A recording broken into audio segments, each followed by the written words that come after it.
বিশ্ববিদ্যালয়গুলোতে ফাঁকা থাকবে প্রায় 11 লাখ আসন। এইবার এইচএসসিতে পাশের হার কম হয় সব শিক্ষার্থী স্নাতকে ভর্তি হলেও উচ্চশিক্ষায় ফাঁকা থাকবে প্রায় 11 লাখ আসন। ফলে শিক্ষার্থী সংকটে পড়বে বেশ কিছু প্রতিষ্ঠান। যাচাই বাছাই ছাড়া বিশ্ববিদ্যালয় প্রতিষ্ঠা এবং পরিকল্পনা ছাড়াই আসন বাড়ানোর ফলে এই অবস্থা সৃষ্টি হয়েছে, জানিয়েছে আসন সংখ্যা পুনর্বিন্যাসের পরামর্শ শিক্ষাবিদদের।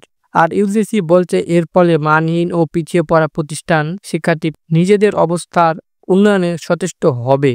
চলতি বছর এইচএসসি ও সমমান পরীক্ষায় পাশের হার 2 দশকের মধ্যে সর্বনিম্ন। গত বছরের তুলনায় এবার পাশের হার প্রায় 20% কম। 11টি বোর্ড মিলে এবার মোট পাশ করছে 7,26,960 জন। দেশে পাবলিক ও প্রাইভেট বিশ্ববিদ্যালয়, মেডিকেল, ইঞ্জিনিয়ারিং, জাতীয় বিশ্ববিদ্যালয় ও ইসলামী আরবি বিশ্ববিদ্যালয় মিলে স্নাতক ও সমমান পর্যায়ে মোট আসন 18,60,000। তাই এবার পাশ করা সব শিক্ষার্থী ভর্তি হলেও আসন ফাঁকা থাকবে 10,80,000।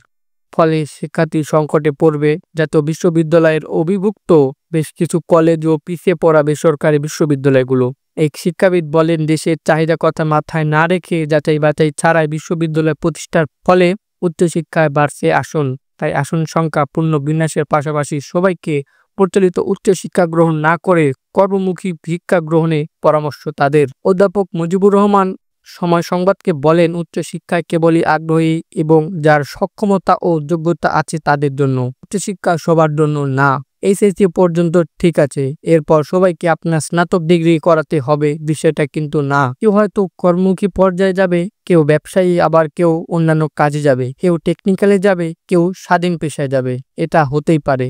এদিকে বিশ্ববিদ্যালয় মঞ্জুরি কমিশন বলছে, মানহীন অনেক প্রতিষ্ঠান শিক্ষার সংকটে পড়লেও পিছিয়ে পড়া প্রতিষ্ঠানগুলো শিক্ষার্থী পেতে মানোন্নয়ে সচেষ্ট হবে। আর শিক্ষার্থী কম পাশ করায় শিক্ষক শিক্ষার্থীদের অনুপাত সামঞ্জস্যপূর্ণ আসবে বলে মনে করেন কমিশন চেয়ারম্যান ডক্টর এস.এম.এ ফয়েজ।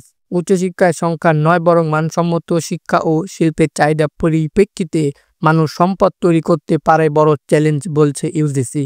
এবার 11টি শিক্ষা বোর্ডের অধীনে পরীক্ষা দেন 12,51,111 জন শিক্ষার্থী। চলতি বছরের এইচএসসি সমমান পরীক্ষা শুরু হয়েছিল গত 26শে জুন। লিখিত পরীক্ষা গত 19শে আগস্ট শেষ হয়। ব্যবহারিক পরীক্ষা অনুষ্ঠিত হওয়া 21 থেকে 31 আগস্ট পর্যন্ত। ফলাফল ঘোষণা করা হয় 16ই অক্টোবর।